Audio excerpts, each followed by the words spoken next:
The story of the Brennans begins not in the heart of Ireland, but amidst the icy fjords of Scandinavia.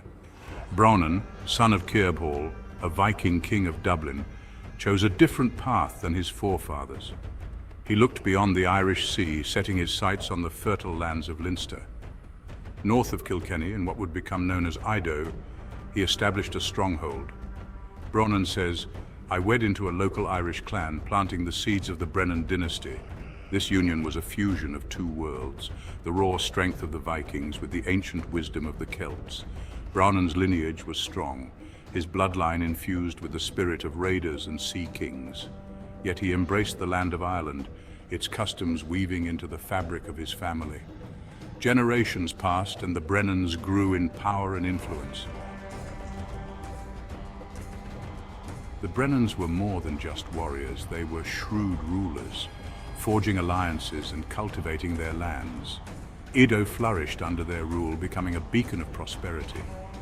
Theirs was a time of relative peace, a period where Viking strength blended with Irish tradition. They built fortresses and monasteries, evidence of their power etched onto the landscape. Their name echoed through the ages, whispered in tales and sung by bards. They were known for their fierce loyalty, their unwavering commitment to their kin and their land. But the winds of change were blowing, bringing with them the clang of steel and the thunder of hooves. The Norman invasion of Ireland was about to test the Brennans' mettle like never before. The year 1169 brought with it the Norman conquest, a tide of heavily armed knights crashing upon Irish shores. The Brennans, like many Gaelic clans, found themselves facing a new and formidable enemy. The Normans, with their advanced weaponry and disciplined armies, posed a threat unlike any they had encountered before. Battles raged across the Emerald Isle, a clash of cultures and ambitions.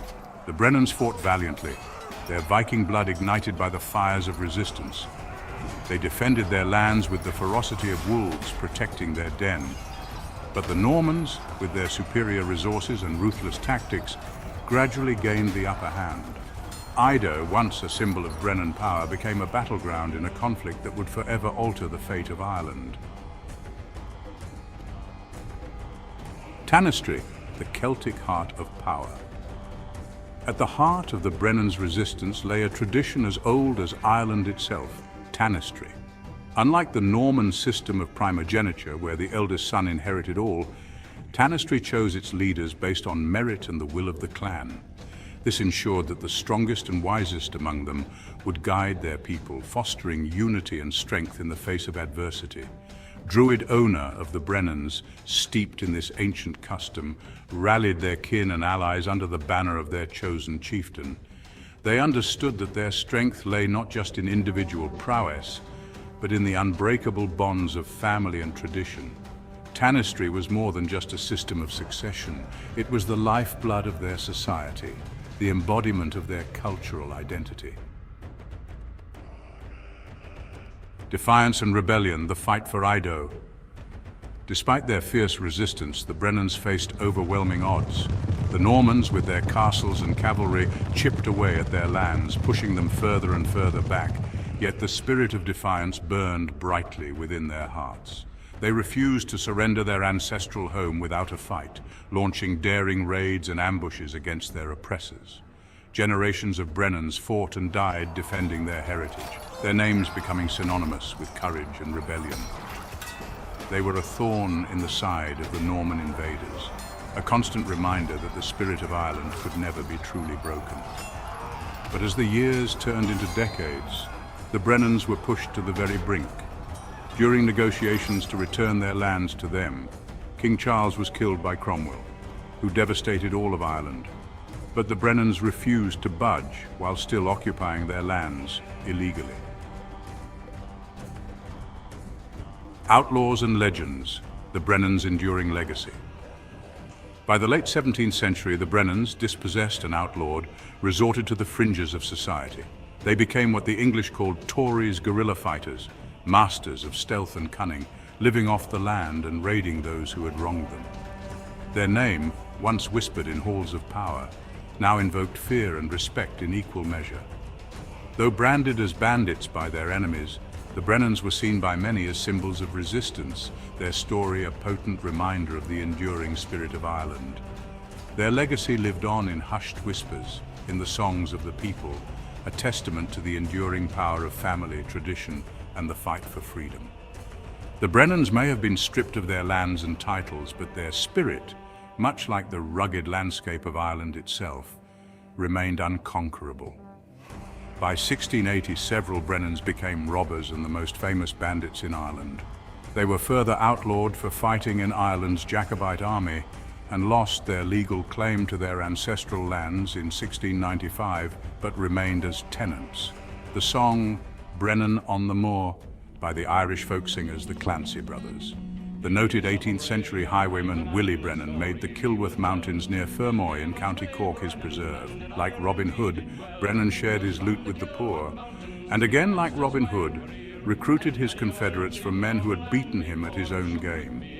His career ended on the gallows in 1804. Irish broadsides, copied by the London ballad press, were taken up by folk singers in Ireland, England, and America. After losing all claim to their lands and fighting a never-ending war, many Brennans left for British colonies like Canada, Australia, America, with the hope of finding land they could claim again for their family. They became judges, poets, inventors, farmers while in the British colonies. Irish inventor Louis Brennan, 1852 to 1932, was an engineer who is known best as the brains behind the first ever workable guided missile, a torpedo. In later life, he worked unstintingly to create a workable gyroscopic monorail. Louis Philip Brennan was born on the 28th of January, 1852, in County Mayo. The future Irish inventor and engineer was the youngest of 10 siblings. Not long after he turned 9, he, his parents, and 2 of his siblings set sail for Melbourne, Australia. After he left school, Louis enrolled at a technical college and honed his talent for engineering at night school.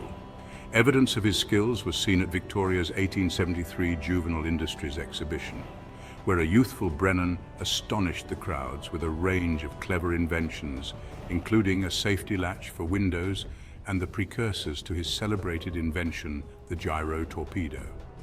His creations attracted the interest of the wealthy Scottish businessman and mayor of Melbourne, Alexander Kennedy Smith. He took Louis under his wing, and his patronage gave the young inventor the freedom to invent with impunity. He was perhaps one of Ireland's most creative minds, and the legacy of his remarkable inventions lives on today. The Brennans' history also intertwines with the American Revolution. Some Brennans who lived in the US at the time died to the hands of Americans while they refused to surrender their land once again. They were pushed out of America into Canada, and because of their sacrifice against the Americans, they were awarded a title to the Brennan family called United Empire Loyalist. The Brennans were given the UEL, or simply Loyalist title. It is an honorific title which was first given by the First Lord Dorchester, the Governor of Quebec and Governor-General of the Canadas, to American Loyalists who resettled in British North America during or after the American Revolution. In closing, I would like to leave you with this poem of the Brennan family and their legacy, the Braonan tribe of Idough. We come from the lands of Idough, Braon, we the Celtic gods of war, proud descendants of King Cearbhall, of the castle on River Nore, defenders of the land and people, green rolling hills upon the moor, our grand kingdom of Ossory, where we battled the banes of Thor, victories over the Vikings. Brennan valiance became the yore, with victory over the Normans. The Earls of Ormond joined our lore. Tanistry kept deeds and titles, our Celtic culture and our shore, gifts of sight and of clarity passed from generations before. Today we hang on to our past, although we hold our lands no more. We celebrate that we're alive and the nation that we'll restore. I hope you enjoyed the video. Thanks for listening. Until next time, take care.